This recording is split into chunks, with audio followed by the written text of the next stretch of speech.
आज हम लोग पढ़ेंगे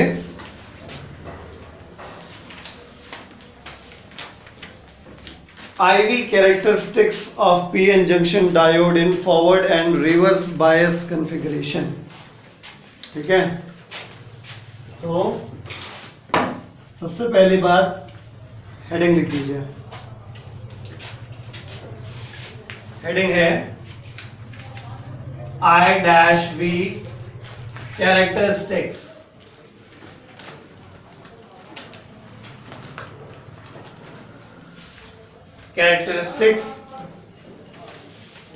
of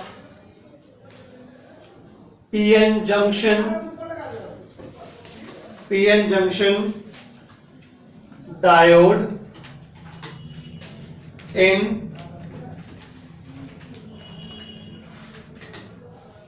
forward and reverse bias condition या कॉन्फ़िगरेशन।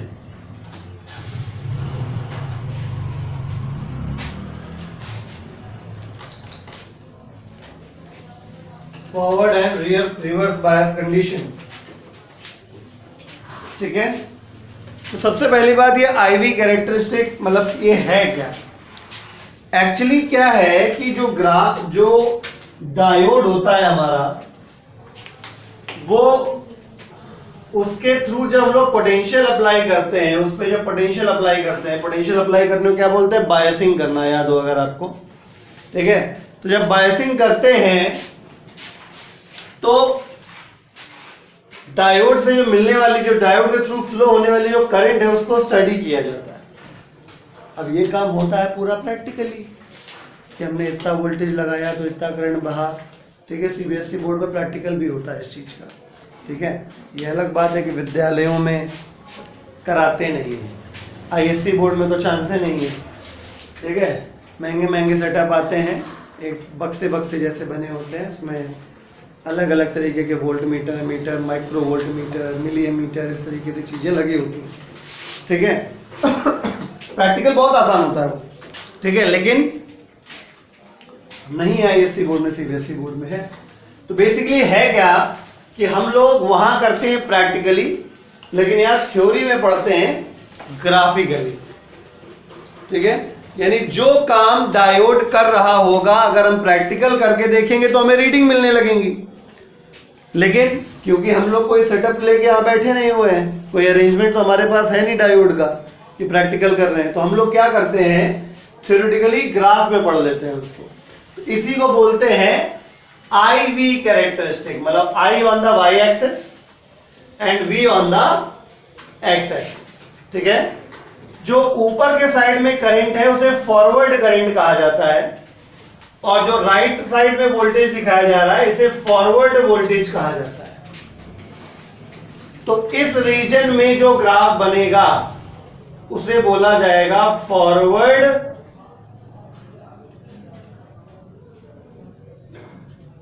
कैरेक्टरिस्टिक्स या कैरेक्टरिस्टिक। एक ग्राफ बनेगा तो कैरेक्टरिस्टिक, कई बनेंगे तो कैरेक्टरिस्टिक्स। आई बात समझ में? तो जब हम लोग फॉरवर्ड बायस करते हैं तो करंट कैसे कैसे बिहेवियर करती है, जो भी ग्राफ बनेगा अभी हम बताएंगे क्या बनेगा।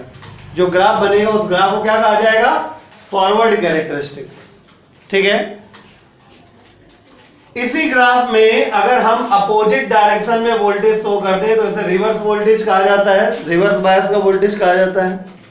अपोजिट डायरेक्शन में जो करंट फ्लो करेगी उसे रिवर्स करंट कहते हैं, IR। ठीक है, तो ग्राफ यहां बनेगा, मतलब ये स्पेस एम्प्टी रहती है, इसमें कुछ नहीं बनाया जाता है, खाली। ठीक है, और ये भी खाली रहेगी, मतलब ग्राफ जो बनेगा वो या तो यहां बनेगा या तो यहां बनेगा। अगर आपसे केवल, अच्छा यहां लिख दे, यहां जो ग्राफ बनेगा उसे बोला जाता है रिवर्स कैरेक्टरिस्टिक। आई बात समझ में? क्लियर? जो भी ग्राफ बनेगा व्हाटएवर जैसा ही बनना है वैसा बनेगा। ठीक है, बात समझ में आ गया? अभी हम ग्राफ नहीं बना रहे, अभी हम केवल रूपरेखा बता रहे हैं आपको। ठीक है, तो व्हाट इज आईवी कैरेक्टरिस्टिक आप समझ गए कि जब हम डायोड पे फॉरवर्ड बायस का वोल्टेज लगाएंगे तो जैसे जैसे वोल्टेज को बढ़ाएंगे वैसे वैसे करंट का कुछ बिहेवियर आएगा। अरे जैसे हद हो गई यार, ऐसे देख रहे हो अजनबी निगाहों के तरीके। अरे ओम्स लॉ पढ़े थे, V versus I graph, straight line passing from origin, ये भी IV कैरेक्टरिस्टिक है। IV कैरेक्टरिस्टिक कोई नई चीज नहीं है, ये पहले भी आप पढ़ चुके हो।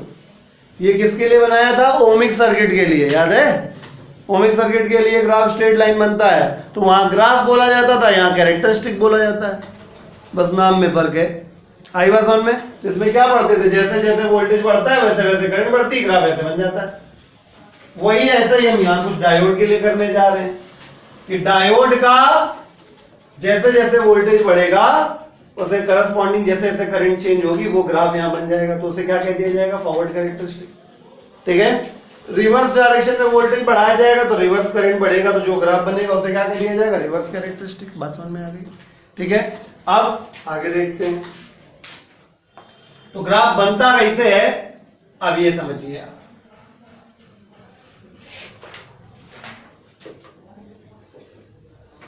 प्रैक्टिकली ऐसा देखा जाता है। ठीक है, आपको फॉर्मेट याद करना है। ठीक है, कोई टेंशन लेने वाली बात नहीं है, आपको ये याद रखना है कि जो फिगर कैसी बनेगी बस। ठीक है, तो ये वाला जो ग्राफ बनना है इसे कहा जाएगा फॉरवर्ड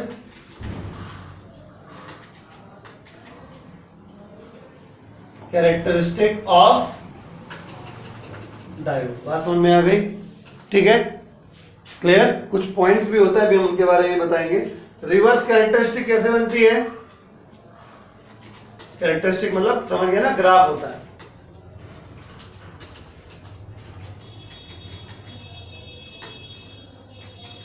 ठीक,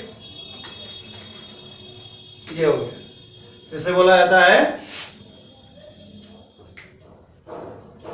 रिवर्स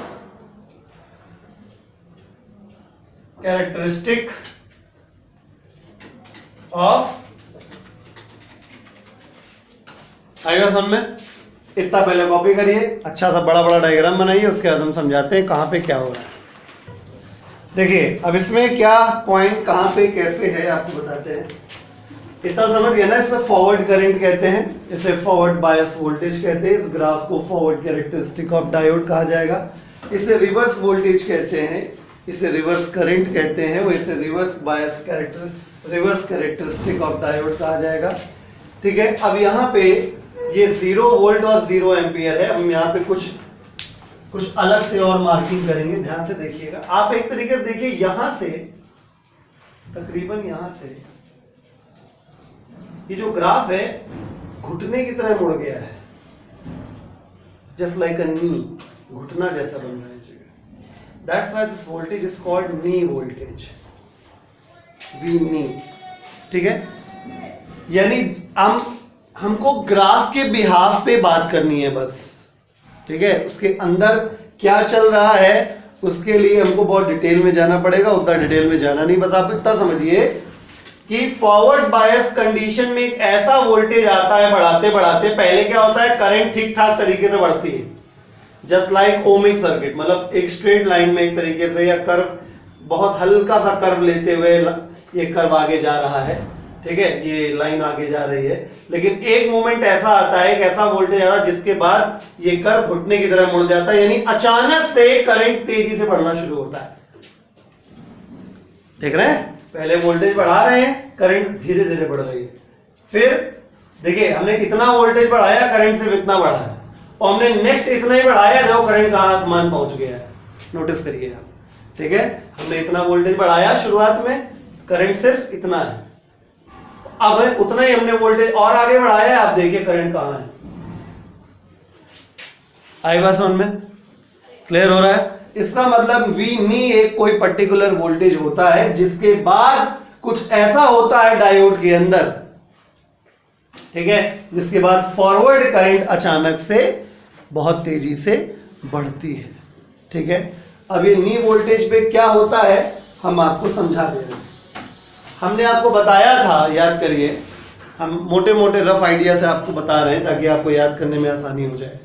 ठीक है, आप याद करिए, हमने आपको बताया था जब फॉरवर्ड बायसिंग करते हैं तो डिप्लीशन लेयर पतली होती चली जाती है। डिप्लीशन लेयर ही वो चीज है जो रेजिस्टेंस का काम करती है। ठीक है।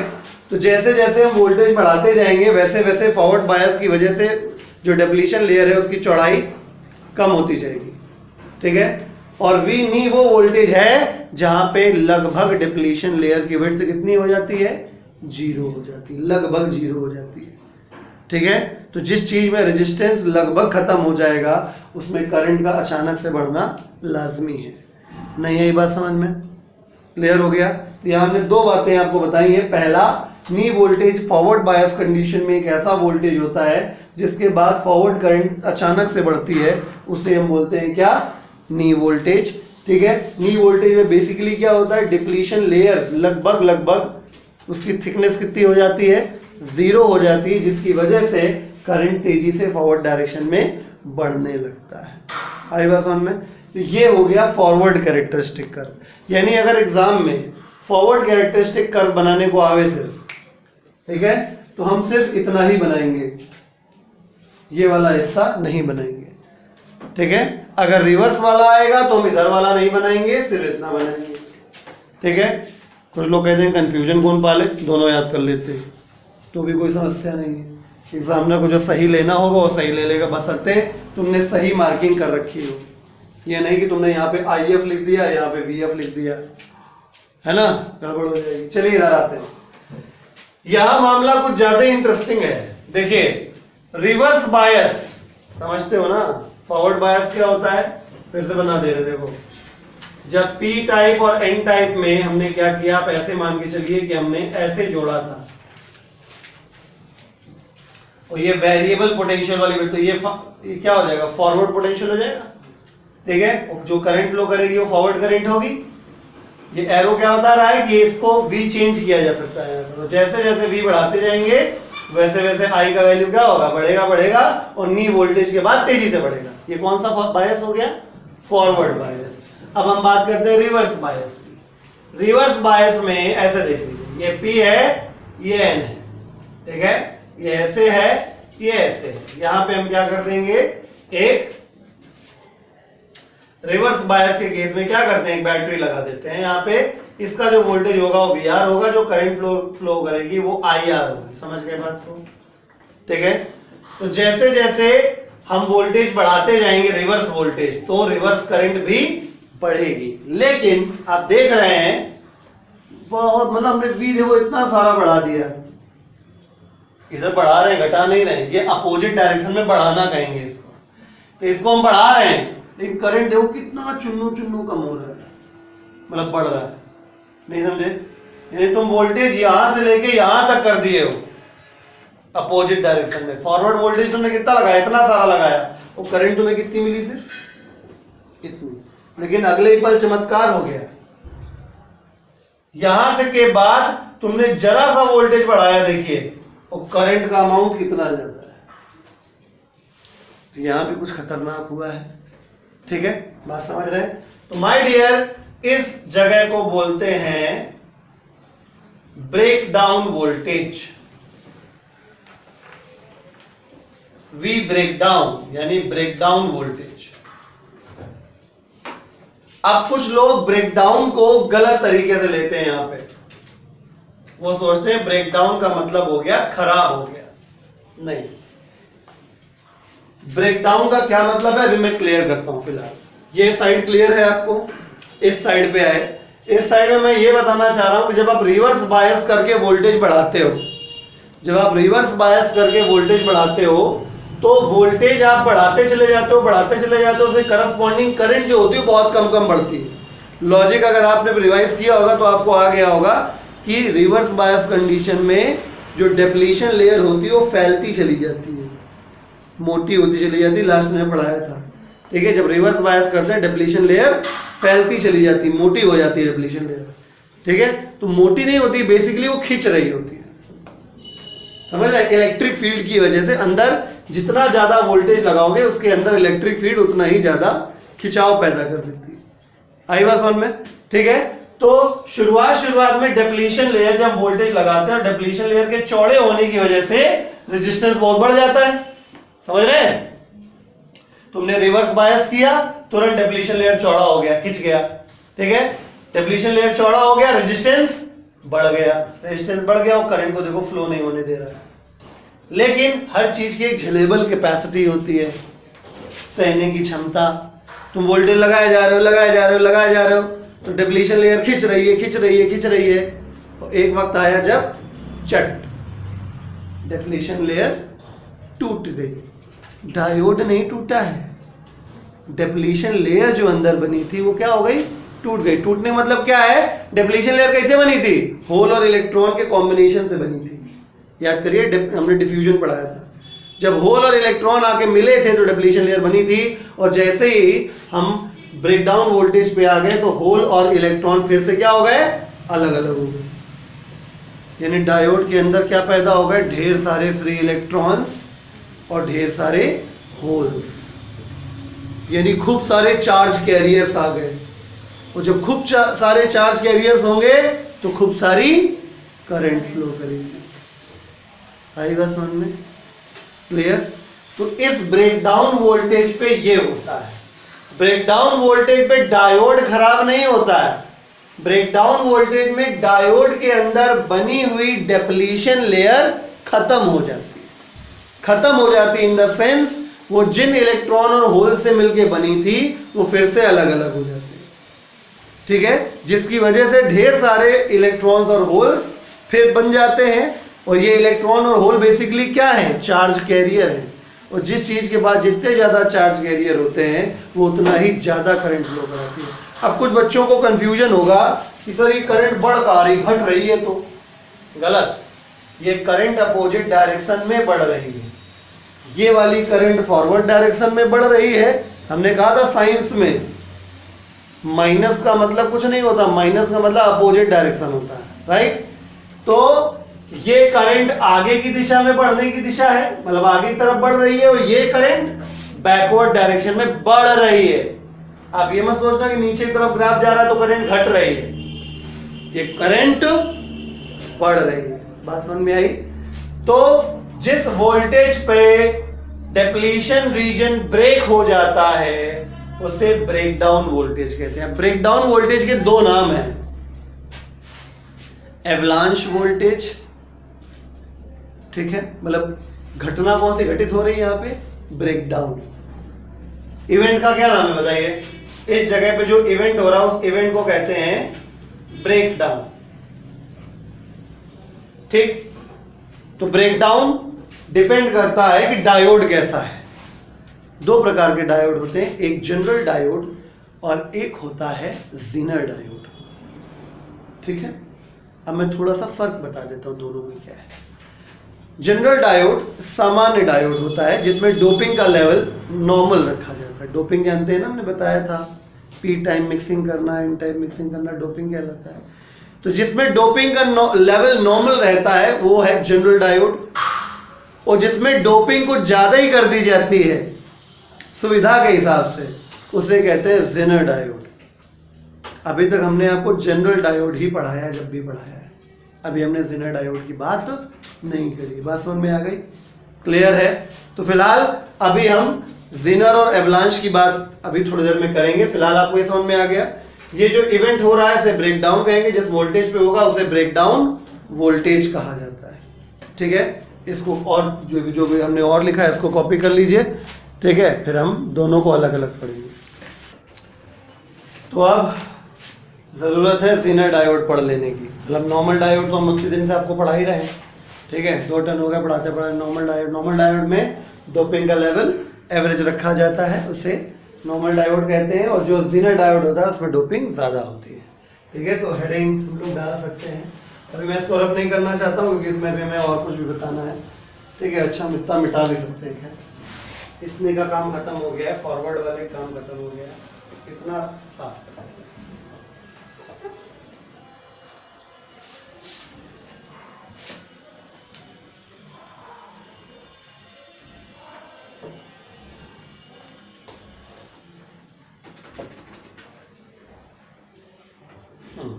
अब ठीक है, ठीक है। तो हमारे पास फिलहाल टॉपिक है zener diode. Zener diode, zener diode क्या होता है, heavily doped diode is called zener diode. देखो हम बोल रहे हैं a heavily doped diode, a heavily doped diode is called Zener diode. A heavily doped diode is called Zener diode. ठीक है, नेक्स्ट आंसर लिखिए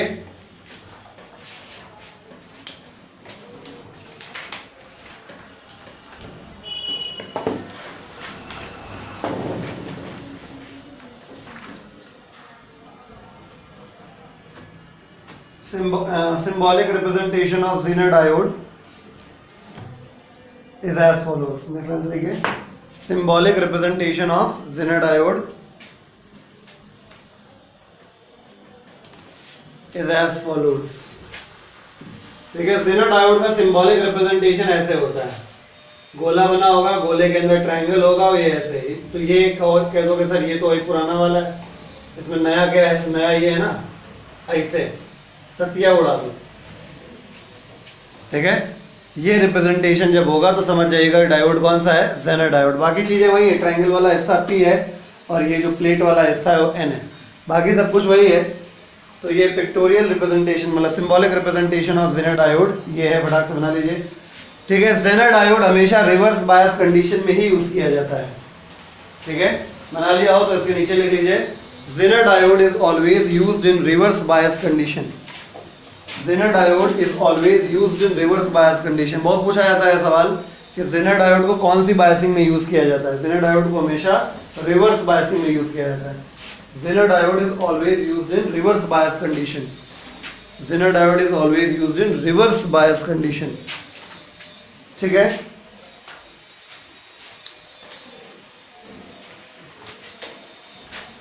ओके। अब हम लोग पढ़ लेते हैं कौन कौन से breakdown, avalanche breakdown and Zener breakdown. Heading डाल दीजिए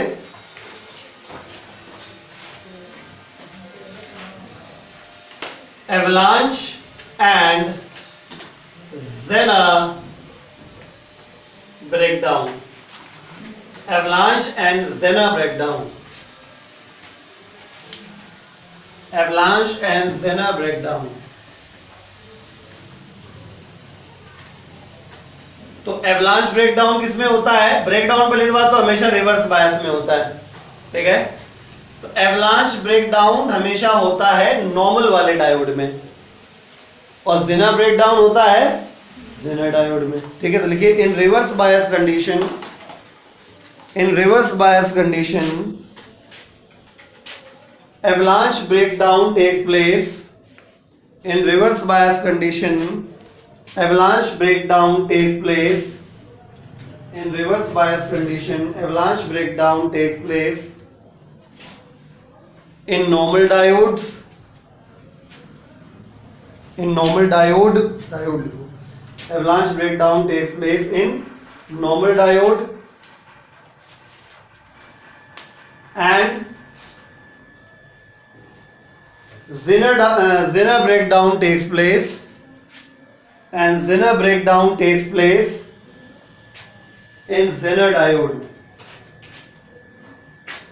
Zener breakdown takes place in Zener diode.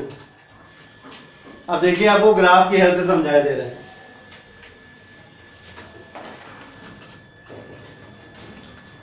ये है VA और ये है VZ।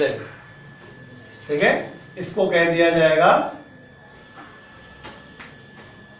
एवलांच वोल्टेज या एवलांच ब्रेकडाउन वोल्टेज और ये हो गया Zener voltage.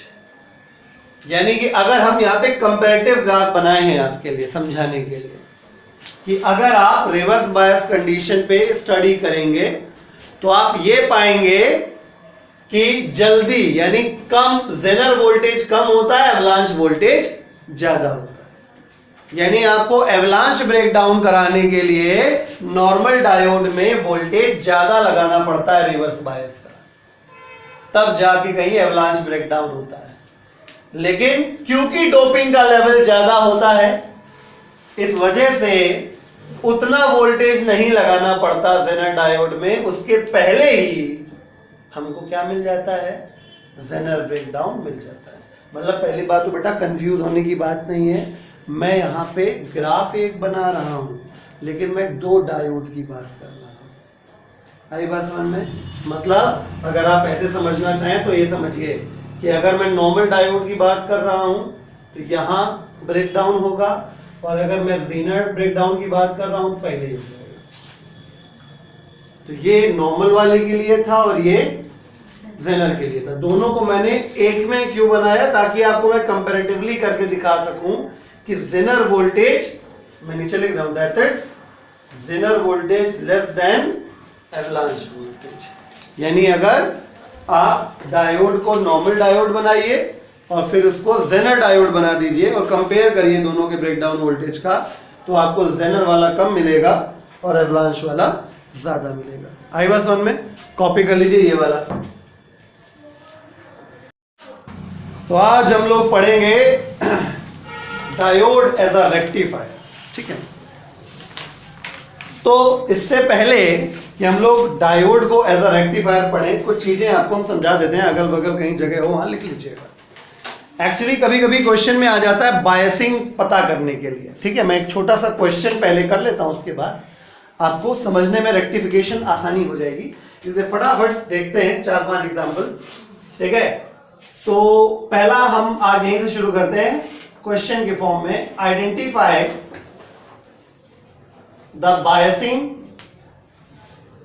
In the following cases. ये आईएससी में एक बार आ चुका है, ठीक है। अलग अलग प्रकार से बायसिंग की जाती है और बच्चे को ये समझना होता है कौन सा वाला बायसिंग होगा। अगर ए पार्ट है, माय डियर, ये एक डायोड बना हुआ है, ठीक है, और इधर क्या किया गया है, इधर +5 वोल्ट लगा दिया गया है और इधर एक अर्थिंग का सिंबल बना दिया, जानते हो ना, अर्थिंग है, अर्थी नहीं है, ठीक है। बी पार्ट की बात करी जाए, अगर यहाँ पे एक डायोड बना दिया गया है, डायोड बनाने के बाद गोला लगा दिया गया, डायोड का सिंबल हो गया। ये आपका यहाँ पे +5 वोल्ट लिखा है और इस जगह पे -5 वोल्ट लिखा है, तो यहाँ बताना है किस प्रकार की बायसिंग है। सी पार्ट की अगर मैं बात करूं कि एक डायोड इस प्रकार से बनाया गया है, इस प्रकार से डायोड बनाने के बाद, ठीक है, इधर कर दिया गया है अर्थिंग और इस तरफ कर दिया गया है -5 वोल्ट, ठीक है। तो आपको बताना है बायसिंग कैसी है। और इसके बाद अगर हम आगे आ जाते हैं डी पार्ट पे, ठीक है, तो इस प्रकार से अगर आ जाते हैं तो ये हो गया, ये डायोड है और इसमें करंट इस प्रकार से फ्लो कर रही है, तो इसमें बताना है कि कौन सा बायसिंग है। ई पार्ट की बात करते हैं, अगर डायोड ऐसे बना हुआ है, ठीक है, और करंट इसमें ऐसे शो कर दिया गया है, इस सेंस में ऐसे, ठीक है, तो आपको बताना है कौन सी बायसिंग है। एफ पार्ट की अगर मैं बात करूं, ठीक है, तो अगर इस प्रकार से एक डायोड बन जाए, ठीक है, ये डायोड हो गया, यहाँ पे -5 भी हो जाए और यहाँ पे +5 भी हो जाए, तो आपको बताना है कौन सा बायसिंग। चलो 5 बहुत हो गया, 10 कर लेते हैं, ठीक है। चलो ठीक है, एक तरफ 10 एक तरफ 5 कर लेते हैं, ठीक है, ये हो गया। चलिए 6 काफी, इतने से आपको आइडिया लग जाएगा, ठीक है। तो अब सोल्यूशन आया कि भैया कौन कौन सा बायसिंग होगा, तो अक्लमंद स्टूडेंट जो है तुरंत दिमाग लगाएगा, मैं ब्लैक पेन से सॉल्व करूंगा इसी के ऊपर, ठीक है। माय डियर, अगर हम ए पार्ट की बात करें, ए पार्ट की अगर आप बात करते हैं, बहुत ध्यान से देखिएगा, ठीक है, ये ट्रायंगल वाला हिस्सा पी होता है, ठीक है, आपकी जानकारी के लिए बना रहा हूं, अदरवाइज लिखा नहीं जाता। ट्रायंगल वाला हिस्सा पी होता है, प्लेट वाला हिस्सा एन होता है, ठीक है, बहुत ध्यान समझिएगा, ठीक है। तो ये अर्थिंग जो होती है माय डियर 0 वोल्ट होती है, तो 0 वोल्ट के हिसाब से 5 वोल्ट हाई पोटेंशियल हो गया, राइट, ये हो गया हाई पोटेंशियल, और हाई पोटेंशियल 0 वोल्ट क्या हो गया, लो पोटेंशियल, ठीक है। तो गौर से देखिए, एन किससे जुड़ा है, लो पोटेंशियल से, पी किससे जुड़ा है, हाई पोटेंशियल। जब पी जुड़ता है हाई से और एन जुड़ता है लो से, तो इसको बोलते हैं फॉरवर्ड बायसिंग। डेफिनेशन देखिएगा, हमने लिखवाई है, when PN junction is connected in such a way that the P terminal of the diode is connected to the high voltage, high potential, and N terminal is connected to the low voltage, then the diode is said to be forward bias. Forward biasing, ठीक है। B part पे आते हैं, चलिए यहां पे देखते हैं। अब तो साफ साफ दिख रहा है +5 और -5।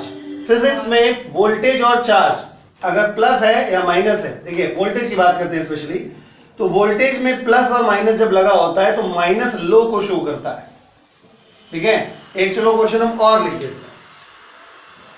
ठीक है। ई पार्ट लिख देते हैं। ये एक डायोड है, ठीक है, और ये ऐसे हो गया, ये मान लीजिए ये -10 वोल्ट आ गया और ये -5 वोल्ट हो गया, ठीक है। इसका भी बताना पड़ेगा, ठीक है। चलिए इसमें आता है, भी आपको सब क्लियर हो जाएगा। इतने केस कर लेंगे, सब कुछ क्लियर, ठीक। तो -5 क्या हो गया, जब 5-5 दोनों हैं, ठीक है, तो प्लस इंडिकेट कर रहा है किसको, हाई पोटेंशियल को, और माइनस इंडिकेट करता है किसको, लो पोटेंशियल। समझ में आ गया कि नहीं हो गया, ठीक है। अगर दो वोल्टेज बराबर हैं, ठीक है, तो प्लस वाला हाई और माइनस वाला लो। जैसे बैटरी में होता है, तो बैटरी 5 वोल्ट की है, तो प्लस वाला टर्मिनल हाई पोटेंशियल माना जाता है और माइनस वाला लो पोटेंशियल माना जाता है। समझ गए बात को। अब इसका मतलब समझ गए, तो बताओ, जब P जुड़े हाई से और N जुड़े किससे, लो से, तो कैसा बायस, फॉरवर्ड बायस, ठीक है। चलिए इस पे आते हैं। ये 0 वोल्ट हो गया और ये -5। अब सुनो, 0 के कंपैरिजन में -5 कम हो गया, समझ गए, माइनस वाला कम में है, ठीक है। तो कुल मिला के ये हो गया क्या, लो पोटेंशियल, और 0 वाला क्या हो गया, हाई पोटेंशियल। पल्ले पड़ा कि नहीं पड़ा। तो जब P जुड़ता है हाई से और N जुड़ता है लो से, तो कैसा बायस आता है, फॉरवर्ड बायस। दिमाग से बीते रखे हैं, ठीक है। P जुड़े हाई से और N जुड़े लो से, तो फॉरवर्ड बायस। चलिए इस पे आते हैं। इसमें नहीं आते हैं, इसमें नहीं आते हैं, इसमें पहले आते हैं, F पे आते हैं पहले, ठीक है। क्योंकि D और E जब बता दूंगा तो यहीं से बायसिंग का रास्ता, मतलब वहीं से रेक्टिफिकेशन का रास्ता खुल जाएगा, जो आज पढ़ाना है, ठीक है। मैं D E F, ठीक है। अच्छा G आता है भाई, यहाँ अंग्रेजी भूल गए हम, चलो कोई बात, G हो गया, ठीक। तो F के बाद G, क्लियर, ओके। तो सुनो, डी और ई फिलहाल छोड़ रहे हैं, F पे आते हैं। देखो बेटा, +5 क्या हो गया, हाई पोटेंशियल। प्लस वाला हाई होता है, प्लस और माइनस दिया है, तो प्लस वाला हाई है और माइनस वाला लो पोटेंशियल। तो अगर P जुड़ा लो से और N जुड़ा हाई से, तो कौन सा बायस हो गया, रिवर्स बायस।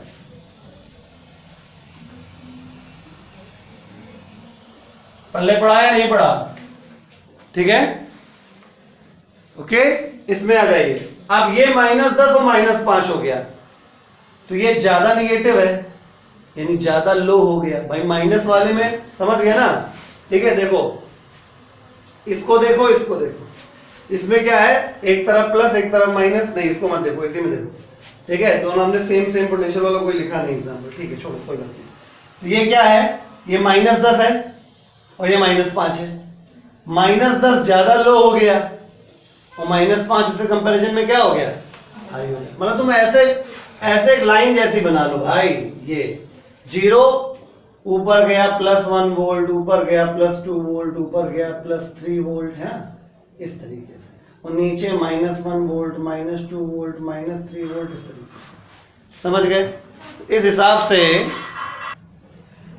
ठीक है। तो -10 और -5 में -10 ज्यादा नीचे आएगा, यानी लो पोटेंशियल हो गया, और माइनस प्लस है कि नहीं, देखो -4 volt, -5 volt, -6 volt, -7 volt, -8 volt, -9 volt और -10 वोल्ट, ठीक।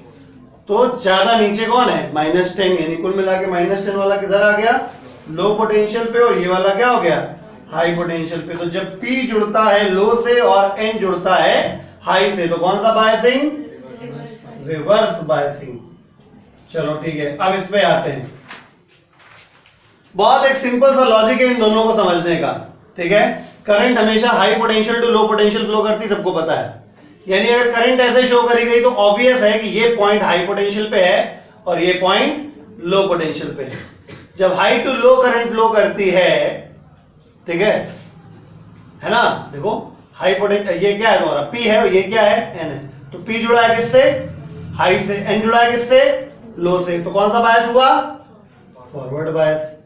ठीक है, बोलो भाई, फॉरवर्ड बायस। अब इधर अभी आपको एक ट्रिक और बताऊंगा इसमें। करंट हमेशा हाई से लो बहती है, तो ये वाला हाई पोटेंशियल पे हो गया और ये वाला लो पोटेंशियल। P जब जुड़ता है लो से और N जब जुड़ता है हाई से, तो कौन सा बायस, रिवर्स बायस। अब आपको बताने जा रहे हैं एक और जुगाड़। देखिए ये P वाला जो एरो है, एरो अंदर बना है, अगर करंट एरो की डायरेक्शन में जा रही तो फॉरवर्ड बायस, ठीक दिख रहा है, और अगर करंट एरो की अपोजिट डायरेक्शन में जा रही है, ये इसका P का एरो ये है, करंट अपोजिट जा रही तो reverse bias.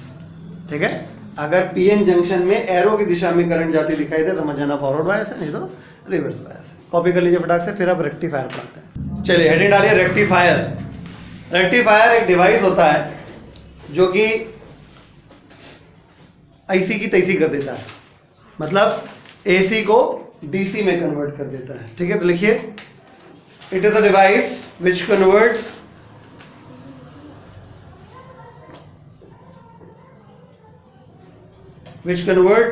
AC into DC। मतलब यहां पे आप AC मतलब ऑल्टरनेटिंग करंट एंड DC ऐसे भी समझिए, और आप इसको एज अ सिग्नल भी समझिए। ठीक है, मतलब ये एक वेरिएबल सिग्नल को एक तरीके से, जैसे AC में क्या होता है, AC सिग्नल ये होता है मान लेते हैं, ठीक है, इसको एक कांस्टेंट सिग्नल में कन्वर्ट कर रहे हैं।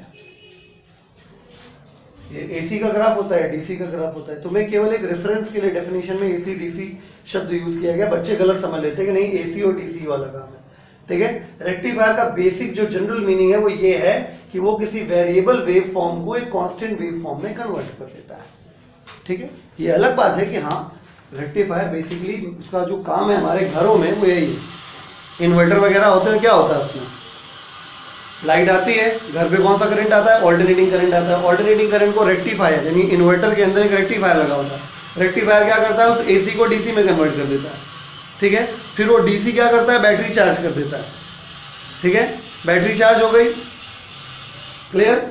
उसके बाद फिर इन्वर्टर का काम उल्टा होता है, रेक्टिफायर का उल्टा काम होता है। जो चार्ज बैटरी है उससे क्या निकलेगा, DC निकलेगा, और DC को कन्वर्ट करके हमारे घर में फेंकता है एज अ AC। आई बात समझ में। फिलहाल अभी हम लोग क्या पढ़ रहे हैं, रेक्टिफायर पढ़ रहे हैं। तो लिखा आपने it is a device which converts AC into DC। ठीक है, तो प्रिंसिपल क्या है इसका, प्रिंसिपल छोटा टॉपिक है, बड़े आराम से हो जाएगा। प्रिंसिपल क्या है, प्रिंसिपल मैंने आपको अभी भी समझाया।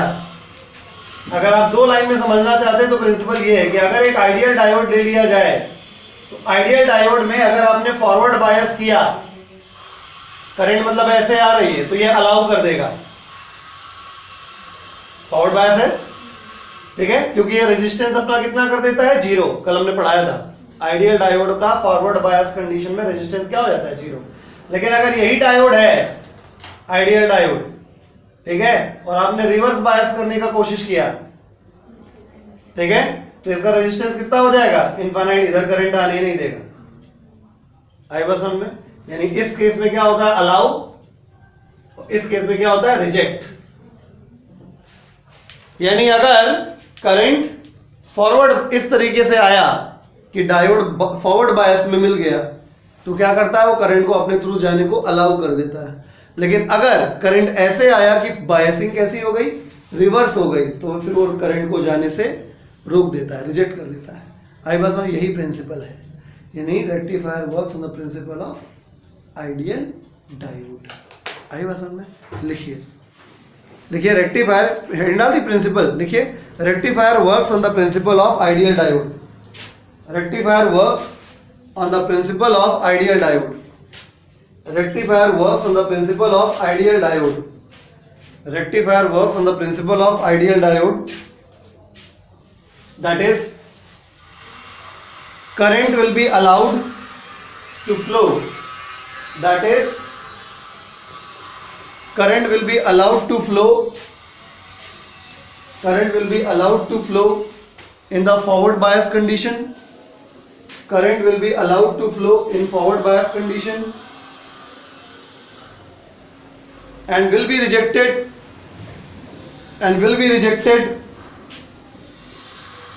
in reverse bias condition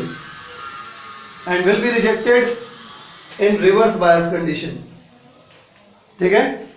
आप चाहें तो बॉक्स बना के इसको अपने पास नोट कर लीजिए इसी जगह पे, जल्दी करिए। हेडिंग डालिए टाइप्स ऑफ रेक्टिफायर, हेडिंग डालिए टाइप्स ऑफ रेक्टिफायर लिखिए। Rectifier is of two types, मतलब दो टाइप के पढ़ने होते तो कई प्रकार के, ठीक है, ऐसे लिखिए। अच्छा, टाइप्स ऑफ रेक्टिफायर लिखा, लिखिए we have to study two types of rectifiers.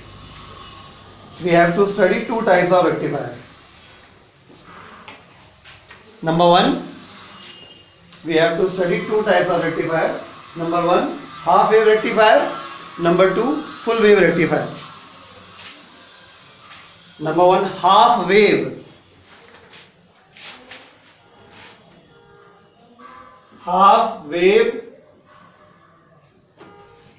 rectifier और दूसरा फुल वेव रेक्टिफायर।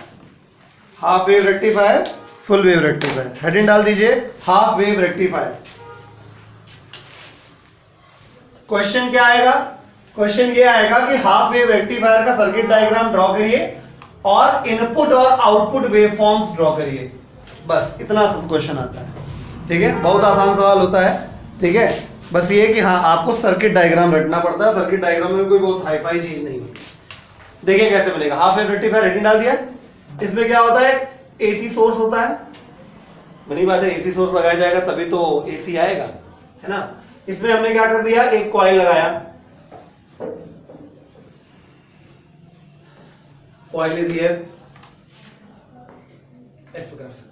यहां पे एक सेपरेटर लगा दिया, ठीक है। उसके बाद यहां पे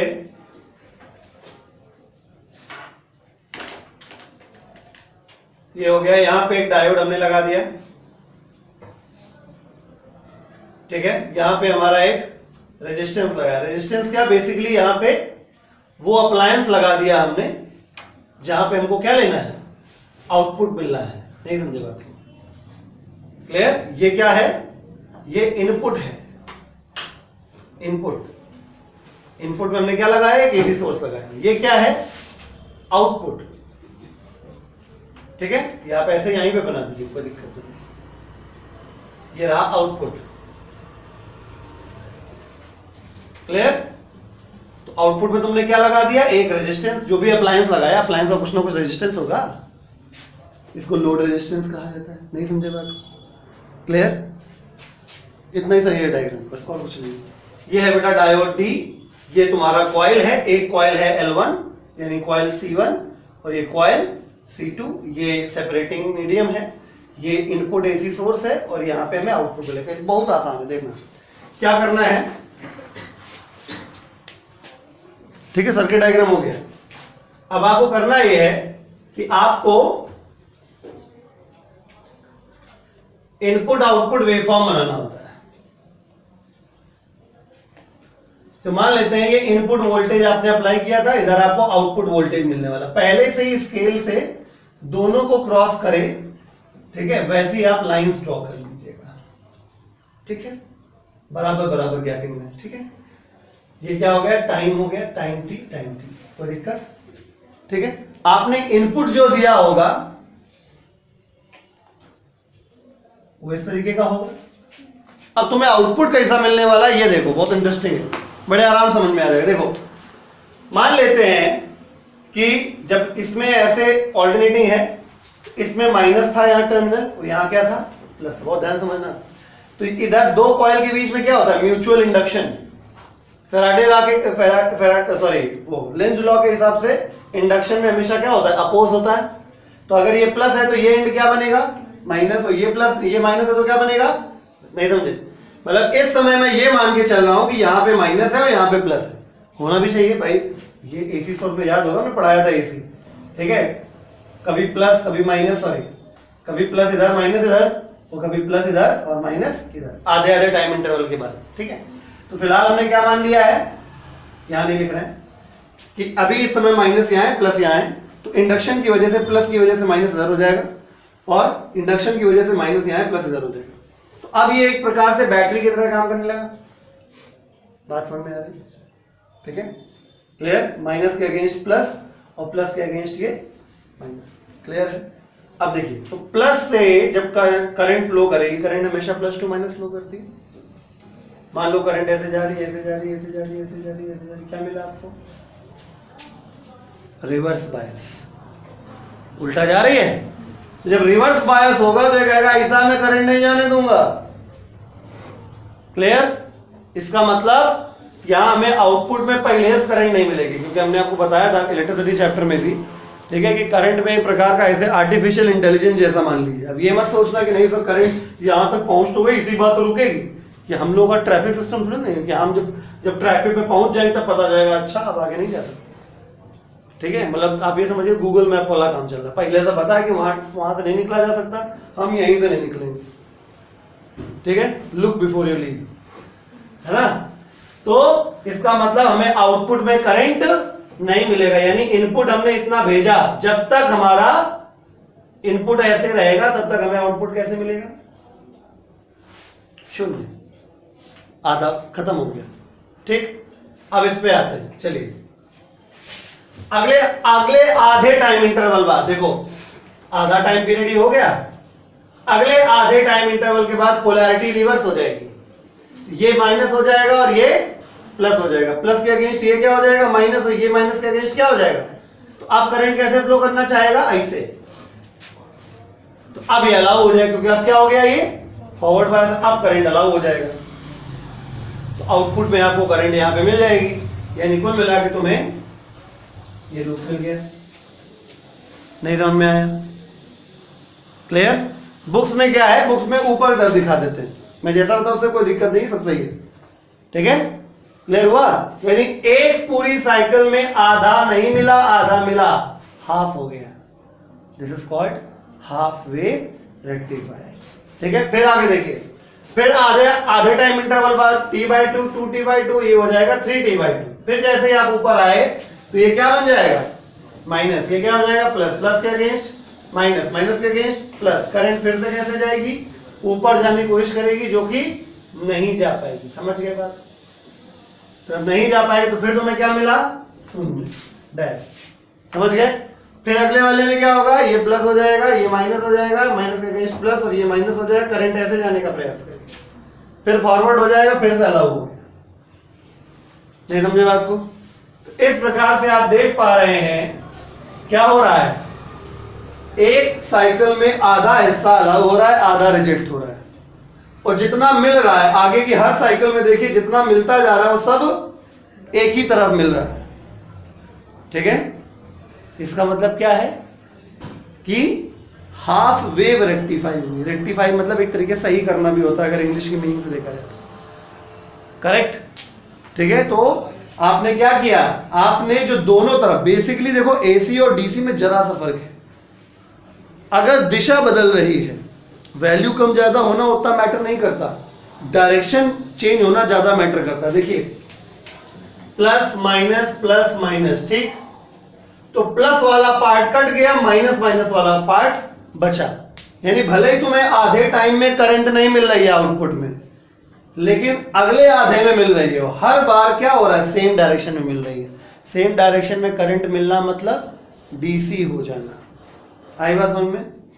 क्लियर हो गया? तो जब आपको क्वेश्चन में आएगा तो आप इनपुट आउटपुट वेवफॉर्म बनाएंगे और सर्किट डायग्राम बनाएंगे। जल्दी से कॉपी करिए, फुल वेव बताते हैं।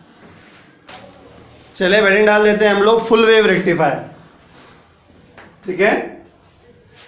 हेडिंग डाल दी जल्दी से, फुल वेव रेक्टिफायर।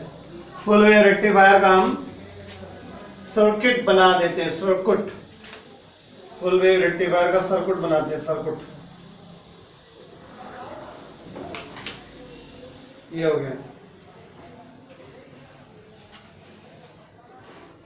ठीक है। इसमें दो डायोड हो जाते हैं, D1 और D2, इसमें आउटपुट जो हमको लेना है वो यहां पे लेना है,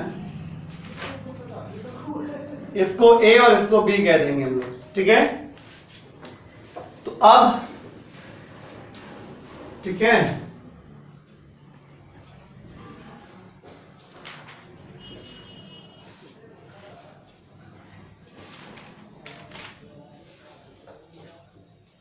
चलिए तो अब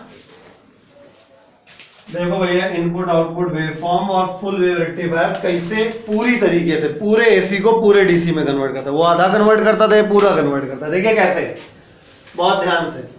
मान लीजिए ये प्लस है पहले की तरह के, ये प्लस है, ये माइनस है, माइनस के अगेंस्ट ये क्या हो जाएगा प्लस, और प्लस के अगेंस्ट ये क्या हो जाएगा माइनस, ठीक है। और ध्यान से देखना, अब जब ये प्लस है, बहुत ध्यान से देखिए, करंट ऐसे जाएगा तो ये D2 वाला फॉरवर्ड बायस में आ गया, बोलो भाई, D2 वाला फॉरवर्ड बायस में आ गया, तो करंट ऐसे होते हुए ऊपर नहीं जाएगी। क्यों? क्योंकि ऊपर ट्रैफिक है, रिवर्स बायस हो जाएगा, तो करंट ऐसे जाएगी। बात पल्ले पड़ी, करंट प्लस से चली, ये फॉरवर्ड बायस हो गया, इसने अलाउ कर दिया, ऊपर जा नहीं सकते क्योंकि रिवर्स बायस है, और घूम के ऐसे चला गया, सर्किट कंप्लीट हो गया। यानी कि हमें आउटपुट में, ये आउटपुट है, आउटपुट में हमें करंट मिल गया। लो भैया करंट मिल गया, जैसा मिल गया वैसा बना दी। बहुत ध्यान से देखिएगा, पेन छोड़ दिए थोड़ी देर के लिए, इतना आसान भी नहीं। ये हो गया, अब समझिए, ये आपको मिल गया। ये किसने अलाउ किया? D2 ने, सेकंड वाले D2 की दया से मिला ये। अब आगे बढ़ते हैं सेकेंड हाफ में, यानी अगले आधे टाइम पीरियड में ये माइनस हो जाएगा और ये प्लस हो जाएगा। प्लस के अगेंस्ट ये क्या हो जाएगा माइनस, और माइनस के अगेंस्ट क्या हो जाएगा प्लस। तो करंट अब ऐसे चलेगी, बहुत ध्यान समझना। करंट ऐसे गई तो ये फॉरवर्ड बायस हो गया, करंट ऐसे जाके यहां नीचे नहीं आएगी क्योंकि ये रिवर्स बायस हो जाएगा, तो ये ऐसे चली जाएगी। पूरा हो गया। गौर से देखने वाली बात क्या थी? ये थी कि दोनों बार करंट ए से बी ही गया है। यानी अगर पहली बार आपने करंट को इस दिशा में शो किया तो अगली बार वाली करंट भी आप इसी दिशा में शो करेंगे। बस इसको इस बार किसने अलाउ किया? D1 ने। नहीं पल्ले पड़ा, मैं यही बात बार बार कहता, ध्यान से देखिएगा। मतलब अगर पहली बार वाली करंट आपने ओरिएंटेशन भी शो कर दिया है, क्यों? क्योंकि करंट ए से बी जा रही थी, तो दूसरी बार में भी करंट ए से बी जा रही है। समझ गए? क्लियर? यानी आप लॉजिकली समझ गए कि ये वाला लूप D2 अलाउ करेगा, ये वाला D1, तो अगली बार फिर से क्या हो जाएगा? ये वाला D2 अलाउ करेगा, उसके अगले वाला कौन अलाउ करेगा? तो देखो क्या हो रही है, करंट की डायरेक्शन रिवर्स होना बंद हो गई। उसमें भी बंद हो गई थी, लेकिन उसमें क्या था, आधा हिस्सा कट गया था सड़ाम से। इसमें क्या है, कटा कुछ नहीं, सब मिल गया, लेकिन सब कुछ एक ही दिशा में मिल गया। ठीक है, तो भले ही इस डीसी में वैल्यू थोड़ी कम ज्यादा, इसको पल्सेटिंग डीसी कहा जाता है। दो प्रकार की डीसी होती है, मैं बता दूं, आपने बचपन से आज तक जो डीसी पढ़ी है वो ये वाली है, IFST, जिसमें करंट की वैल्यू फिक्स रहती है हमेशा। This is called constant DC. ठीक है, और तुमको अभी जो मैंने दिखाई है वो ऐसी वाली है, दिस इज पल्सेटिंग डीसी। ठीक है, डीसी आज आप सही तरीके से समझ पाए कि एसी और डीसी में फर्क क्या है। एसी और डीसी में फर्क केवल डायरेक्शन बदलने का होता है, वैल्यू कम ज्यादा होने का बहुत बड़ा रोल नहीं है। आई बात समझ में? अगर दिशा बदल रही है तो 100% एसी है, और दिशा नहीं बदल रही है, ठीक है, तो पक्का डीसी, भले वैल्यू कम ज्यादा होती रही। बात समझ में आ गई? तो ये आपका पल्सेटिंग डीसी में क्रिएट हो गया। तो इस प्रकार से आपने फुल वेव रेक्टिफायर पढ़ा, इसको भी कॉपी कर लीजिए। ठीक है, बस बोर्ड एग्जाम में इतना ही आता है, फुल वेव रेक्टिफायर का सर्किट डायग्राम बनाइए और इनपुट आउटपुट वेवफॉर्म बनाइए। वर्किंग भी नहीं पूछते हैं, डायरेक्ट सर्किट और इनपुट आउटपुट वेवफॉर्म। कुछ लोग रट्टा मार के जाते हैं, सही करके आते हैं। एक बात बहुत कायदे से ध्यान रखिएगा, जब इनपुट आउटपुट बनाइएगा तो प्लीज बराबर बराबर कॉलम में ही काम करिएगा। ठीक है, क्योंकि क्लियर होना चाहिए कि इतने इंटरवल में ये इतनी ऐसे थी, ये ऐसे थी। क्योंकि अगर आप बिना कॉलम बनाए ऐसे करेंगे तो बड़ा छोटा हो सकता है, उसको गलत ट्रीट किया जाता है। आई बात समझ में? मतलब ये नहीं होना चाहिए कि तुमने ऐसे बना दिया, हाँ ये वाला ऐसे ऐसे था, जो अनपढ़ वाले होते हैं इनको नहीं समझ में आता, जो ऐसे देख के एक बार चले गए हो गए कहना अच्छा फुल वेव वाला है, ये ऐसे ही बनता है, ये गलत हो गया। ठीक है, खांचे बराबर होने चाहिए, इसमें ऐसे होना चाहिए, फिर ये वाला है फिर ये ऐसे होना चाहिए, फिर ये वाला है फिर ये ऐसे होना चाहिए, ऐसे। बात समझ में आ रही है? तो करेक्शन में नंबर आप पा जाएंगे पूरे। ठीक है, कॉपी कर लीजिए।